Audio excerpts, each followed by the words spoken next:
Motocross has been a part of my life for as long as I can remember. Some of my friends even say I came out of the womb doing it. But leave it to me, that'll be the thing that kills me. I remember going to the tracks as a little kid, watching my dad ride for hours. And when I grew up, motocross became an even bigger part of my life. My dad warns me every time I ride about how powerful they are. He says, "Remember, Hudson, you're not in control of the bike is in control of you." My biggest supporters were always my dad, my mom, and my girlfriend, Maddie. We were together for about 3 years. She would come to every race and cheer me on from the sidelines, almost as if I had my own personal cheerleader.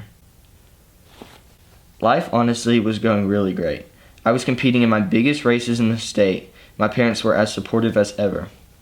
I had Maddie by my side every step of the way, and everyone at school loved me and thought I was doing really good. I had a good chance to get the Driven MX scholarship, but a lot of these things would change when I had my wreck. I was in a race with some of my buddies. I didn't make the jump. I fell off my bike and hit my head pretty hard. The doctor said it was craniocerebral trauma, and I wouldn't be able to ride my bike again for a while. Dad didn't even want me riding again anyways. He said it had something to do with my muscles locking up and me not being able to move my body. It was awful having to wait so long to get back on my bike, but there was one thing that I missed more than riding. Back before the accident, I was the best kid on my soccer team. My parents and coach would always tell me, "Boy, you're as fast as greased lightning," and I knew it was true.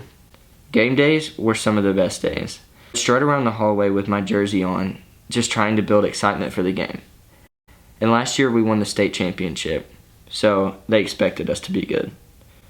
When I got off the field, Maddie would always give me a big hug and we would talk about the game. She would always remind me that I needed to be safe on the bike. She did not like the idea of me being injured, and she really wanted me to take soccer seriously to get scholarships. She knew that school was more important than motocross, and that soccer was less dangerous. I should have listened to her. I probably could have gone far in soccer too, if I would have listened, but here I am. I miss the feeling of running around the field. Every time I played, I would put everything on the line. But that same mentality is what ended my life. I hated how much of a burden I was. In the last month, everyone just kept checking up on me. Maddie was over here every time she was free, and I loved having her over here and seeing her, but I wanted her to go out and do the things that she enjoyed, and not just be my caretaker all the time. I even gave Maddie a ring.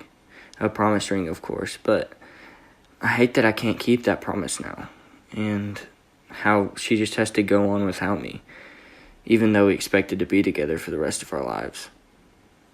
All of that would end, though, when I made the worst decision of my life. While my dad was on a business trip, I decided to go riding one last time.